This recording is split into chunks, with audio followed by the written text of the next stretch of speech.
Good morning, everybody. Today we're going to do the story time outside. It's so pretty. And our book is perfect for that because they're going to talk about the gardens and the fairies. So we're going to read Pinkalicious' Fairy House.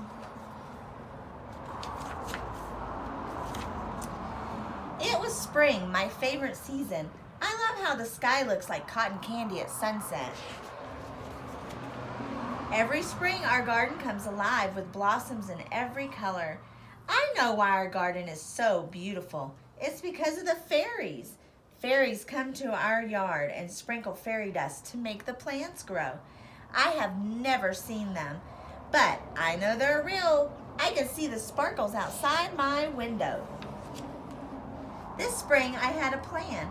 I would see the fairies. Pinkalicious, what are you doing? Asked Peter as I collected leaves and twigs. I'm making a house for the fairies to live in. Then they can live in our garden and we will be able to see them, I said.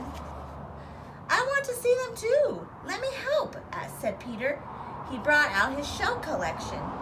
Let's build the house here in the garden, I said. Fairies are sure to come this way. Piece by piece, we built a little house. We wove buttercups around the door. Peter made a pathway of his shells. Soon we had a cozy home for the fairies. I couldn't wait for them to come.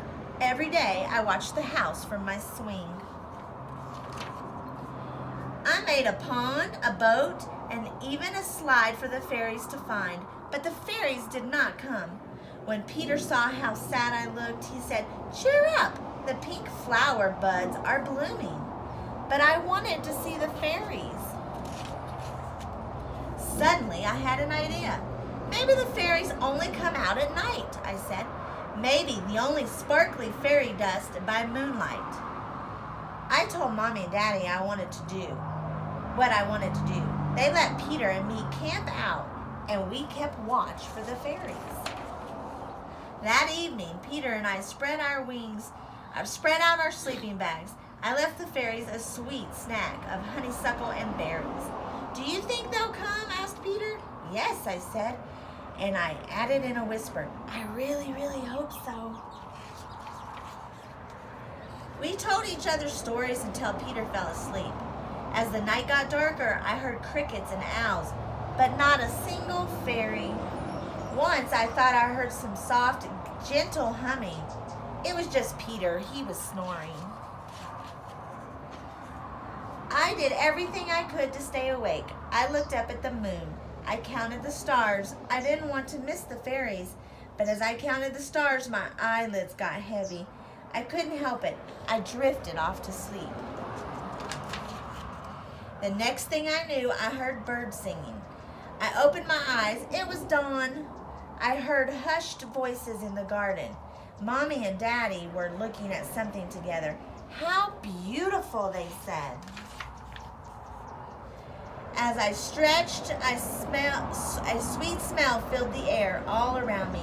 Colorful flowers were in full bloom. I looked at the fairy house. The honeysuckles and berries were gone. The fairies came, I cried. They came, but I missed the whole thing. Peter started to sniffle. Don't cry.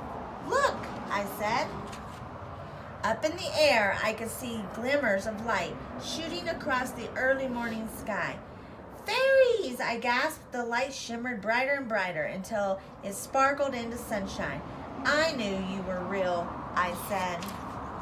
My family and I watched the sun come up. Thank you, fairies, I whispered, wherever they are.